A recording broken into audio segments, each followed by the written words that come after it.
चलिए साथियों, बहुत बहुत स्वागत है आपका इस पैनल पर। और आज की शानदार मॉर्निंग में ज़्यादा समय ना लेते हुए मैं कॉल करना चाहूँगा ग्रेट डायनेमिक पर्सनालिटी को, और चाहूँगा आप सभी से वर्चुअल तालियों के साथ मैम का स्वागत करेंगे। So now please welcome on zoom panel और ग्रेट दमदार पर्सनालिटी मनीषा मैम। बहुत बहुत स्वागत है मैम आपका, और अगली वाणी आपकी होगी मैम। Thank you. थोड़ी देर में ले आवे से रख लेंगे चाबी। नमस्कार सर, मैं मनीषा इस मॉर्निंग सेशन में आप सभी का हार्दिक अभिनंदन करती हूँ। मेरा टॉपिक है फॉलोअप। फॉलोअप कैसे करें? आज यहाँ पर इस पैनल में जितने भी साथी बैठे हैं, आप सभी को फॉलोअप के बारे में बहुत कुछ पता होगा। पता नहीं मैं कितना जानती हूँ, हो सकता है कि कुछ गलत भी पता हो, लेकिन जितना मैंने देखा है या जितना मैंने सीखा है वो सभी आपके सामने रखना चाहूंगी। अब बात करें कि फॉलोअप फॉलोअप किसे कहते हैं या फॉलोअप में करना क्या होता है, तो ये जानना आवश्यक है कि फॉलोअप हमेशा प्लान दिखाने के बाद होता है।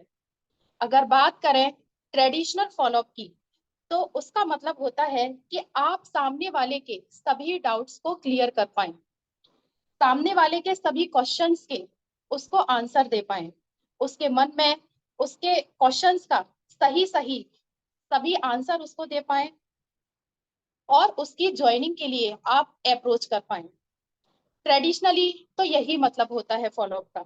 लेकिन अगर आपसे पूछा जाए कि जिससे फॉलोअप का अच्छा रिजल्ट आए, उस कंडीशन में फॉलोअप का क्या मतलब होना चाहिए, तो उस कंडीशन में फॉलोअप का मतलब है कि लोगों को अपने साथ जुड़ने के लिए इंस्पायर करें। अगर आप लोगों को इंस्पायर नहीं कर पाए तो फॉलोअप का कोई अर्थ ही नहीं रह जाता। आप में से कई लोग इस बात को मानेंगे कि जिसको हमने प्लान दिखाया है उसके सभी डाउट्स को क्लियर करने के बाद भी कई बार ज्वाइनिंग नहीं आती है, कई बार फॉलोअप करने के बाद भी ज्वाइनिंग नहीं आती है। जानते हैं क्यों? क्योंकि आप उसे इंस्पायर ही नहीं कर पाए। तो इंस्पायर करने का सबसे अच्छा तरीका है उसको बताएं, उसको आप ये याद दिलाएं कि जिंदा हूं मैंने आज प्लान दिखाया, तो मैं उस व्यक्ति से 24 से 48 घंटे के बीच में मिलूंगी या मिलूंगा, तब उसे ये मैं सबूत दूंगी कि मैं जिंदा हूं तेरे सपनों को आगे ले जाने के लिए। 3 बार मैंने उससे बात कर ली, अभी तक वो मुझे नहीं मिल रही है, ये नहीं मिल रहा है, तब मैं चौथी बार फिर उससे संपर्क करूंगी, सिर्फ उसे ये बताने के लिए कि जिंदा हूं 10 फॉलोअप के बाद भी वो नहीं आया, तो 11वीं बार मैं फिर उससे मिलने का बहाना ढूंढूंगी, उससे मिलने का कारण पता करूंगी और उससे 11वीं बार फिर मिलूंगी।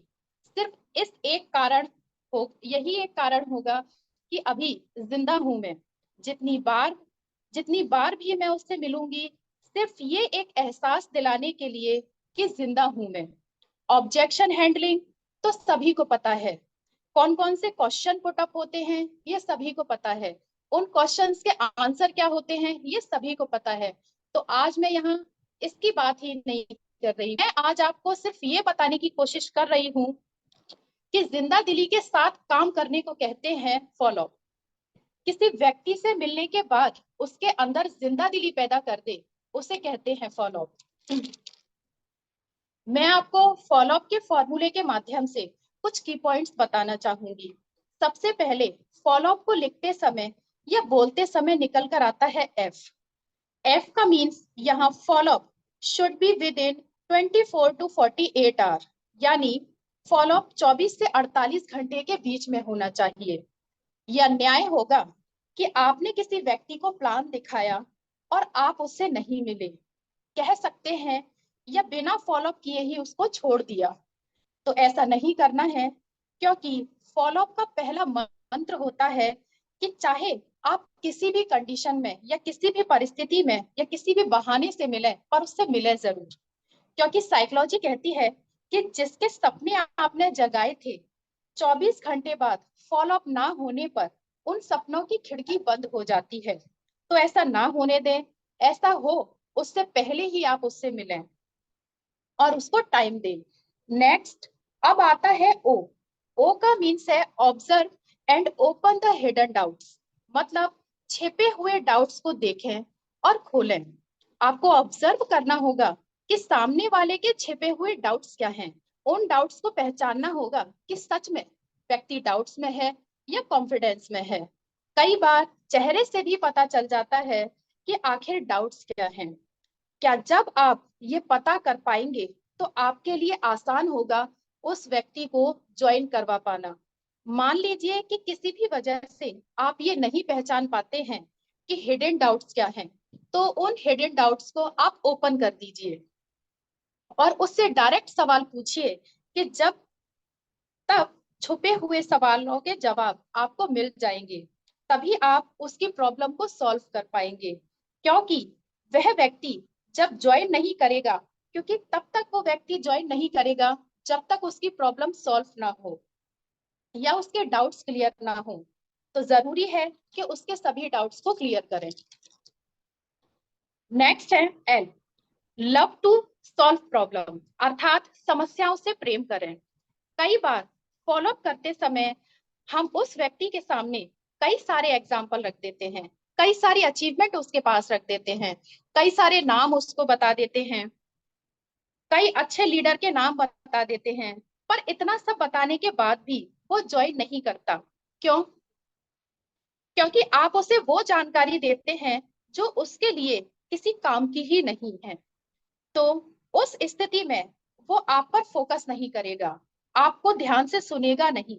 इसीलिए जरूरी है कि उसकी प्रॉब्लम को सॉल्व करने के लिए प्रॉब्लम को समझें। आप तभी समझ पाएंगे जब आपको प्रॉब्लम सॉल्व करना अच्छा लगने लगेगा। इसीलिए कहते हैं कि समस्याओं से प्रेम करें। नेक्स्ट है L, look forward to setting next appointment. अगली अपॉइंटमेंट फिक्स करने के लिए मीटिंग रखें। आपको अगली अपॉइंटमेंट फिक्स करके आनी है, क्योंकि कई बार ऐसा होता है कि फॉलो अप करने के बाद भी ज्वाइनिंग नहीं आती है। तो क्या करें? मान लीजिए कि हम उस फॉलो अप में अपनी पूरी बात नहीं कह पा रहे हैं या क्लोजिंग तक नहीं पहुंच पा रहे हैं, तो इस बात का विशेष ध्यान रखें कि नेक्स्ट अपॉइंटमेंट जरूर लेकर आए। नेक्स्ट अपॉइंटमेंट पर इस बात का जरूर खास ध्यान रखें कि नेक्स्ट अपॉइंटमेंट गेस्ट के ऊपर ना छोड़ें, क्योंकि वो आपको कभी मिलने के लिए नहीं बोलेगा। इसीलिए आप उससे खुद से ही ये पूछें कि बताइए सर या मैम, मैं आपसे कल किस समय मिल सकता, कल आपके पास कौन सा समय उपयुक्त होगा। और इसी तरह आप 1 से 2 दिन के अंदर ही नेक्स्ट मीटिंग को फिक्स कर आए। नेक्स्ट है ओ, ऑफर योर फुल सपोर्ट, यानी आपका अपना पूरा सपोर्ट उसे प्रदान करें। ये उनको पता होता है कि नेटवर्क मार्केटिंग में पैसा तो होता है, क्योंकि ऐसे ही नहीं एक सफल लीडर के पास में एक अच्छा घर होता है या अच्छी गाड़ी होती है। वो जानते तो हैं, क्योंकि एक नेटवर्क मार्केटिंग ही एक ऐसा बिजनेस है, एक ऐसा प्लेटफॉर्म है जहां पर बिना डिग्री लिए भी व्यक्ति सफल हो जाते हैं। पर फिर भी सब जानते हुए भी इसे करना नहीं चाहते, क्योंकि उनके अंदर कॉन्फिडेंस नहीं होता है। कॉन्फिडेंस की कमी होती है कि वो खुद से कुछ नहीं कर पाएंगे। तो ऐसे में जरूरत है कि आप उसे बताएं कि मैं आपके साथ हूँ, आप शुरू कीजिए, हम मिलकर इस बिजनेस को करेंगे, मैं आपको सिखाऊंगा, आपके बिजनेस को मैं आगे तक लेकर जाऊंगा, उसको मैं डेवलप करूंगा। आप तब तक गाइड करूंगा आपको जब तक आप खुद ना बोलें कि अब मैं कर सकता हूँ या कर सकती हूँ। तो आपके ये फुल सपोर्ट बहुत जरूरी है, ये उसे जरूर दें। नेक्स्ट है W, wait for the right time, सही समय का इंतजार करें। कई बार क्या होता है कि हम प्लान दिखाने से लेकर फॉलोअप तक सभी कुछ करते हैं, उसके काफी सारे सवालों के सही सही आंसर उसको देते हैं, फिर भी वो व्यक्ति ज्वाइन नहीं करता, उसकी ज्वाइनिंग ही नहीं आती है। ये देखकर हम परेशान हो जाते हैं और फिर हमारे मन में सिर्फ एक ही सवाल आता है कि छोड़ना, ये नहीं करेगा। ऐसा नहीं करना है, क्योंकि हो सकता है कि उस व्यक्ति के जीवन में अभी वो सही समय आया ही ना हो। तो सही समय का इंतजार करें और तब तक उसके टच में बने रहें, वो आपके साथ में जरूर आएगा। नेक्स्ट है you, use PMF technique. PMF की full form primary motivating factor, यानी कि अर्थात पीएमएफ टेक्निक यूज करें। ये जानने की कोशिश करें कि आखिर उसकी जिंदगी में प्रेरणादायक कारण कौन सा है, उसकी नीड कौन सी है, उसका कौन सा पहला सपना है। उसको जानने के लिए एक पेपर पर 10 कारण लिखिए और लोगों उस कारण में ये उस पे लिखना है कि इस बिजनेस को लोग क्यों करते हैं, इस बिजनेस में लोग क्यों आते हैं, और फिर उससे पूछें कि बताइए आपके हिसाब से इस बिजनेस में लोग क्यों आते हैं। तब उसका जवाब होगा पैसा कमाने के लिए, शायद कुछ और भी।